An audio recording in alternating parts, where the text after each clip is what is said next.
What are my top three lessons after selling millions of dollars in software services? So, in building Slashdeve, we have sold multiple millions of dollars in software services.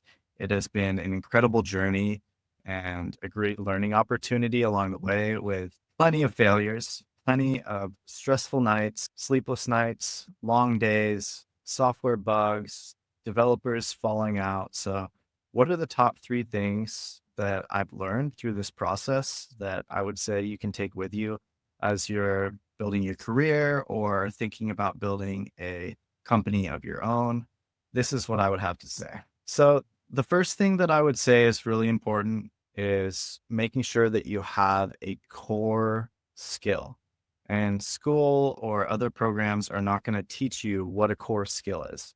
A core skill at a startup is being able to build or sell a product. Those are the two things that a startup needs done.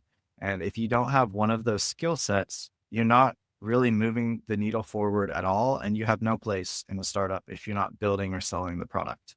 Those are the two things that need to happen to build any company. And any company that is worth its weight is focused on those two things.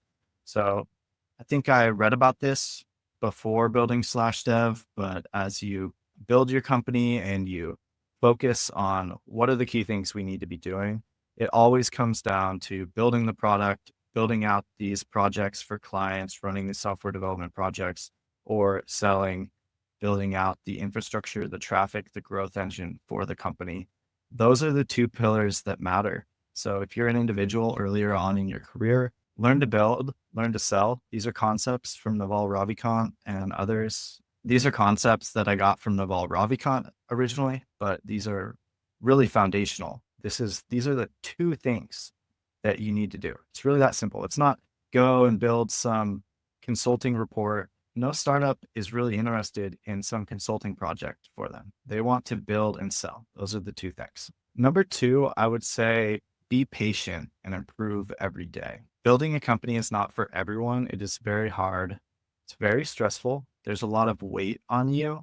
There's a lot of disappointment. Every failure you take personally. Your company is your baby in a sense. So you need to be patient and be able to separate a little bit because things are never going to happen at the timeline you expect them to happen in. So you really have to just stick with it and be in it for the long run and just focus on improving every day. Focus on the process.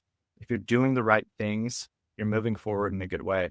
If you're really focused on the customer, you're providing value and you can see things moving forward, it's really more about patience and the ability to stick with it for years and years. Number three, I think it's worth doing things at the best level that can be done, trying to be the best in the world at what you do. And this ties into getting the best people in the world. Much better in business to just build the best product, to have the best service offering than it is to have the lowest price. You want to win on quality. You want to stand out and really stand for the work that you do. In order to do this, when building a company, you need the best people. That's why we get 2,000 applicants a month at Slashdeve, and we say no to almost all of them. We want to pick out the very best engineers from around the world that we can plug into our network that we ourselves would love to build software with, and we can connect with our partners to help them build their software or to help us on our internal managed software development projects. So you've got to build the best product. You've got to have a focus on quality. Studying Steve Jobs that I realized, there were so many times when he would send work back. It's not good enough. It doesn't have that wow factor. It's not giving me what it needs to give me. He was always the gatekeeper for that level of quality. And as a founder, as an entrepreneur, you have to continue to look to raise that bar. And early in your career, it's okay if you don't yet have that bar, but you have to keep raising the bar for your expectations for the quality of work. This doesn't mean you don't release things. This doesn't mean you don't move forward. You're going to learn things from doing that, but you have to have that focus on quality. That's what I would say is the third key. So summarizing this, you got to have a real skill in whatever you're doing, whether you're building a product or providing a service. You got to be able to build and sell. You got to be patient and improve every single day. This is a grind. It's not for everyone. And you need to make sure you have a focus on quality Try to be the best in the world at what you do, and try to get the best people in the world to do it with you. And those are the three lessons I would give you after we've sold millions of dollars in software services and hope to sell many more. Yeah, good luck building. Cheers.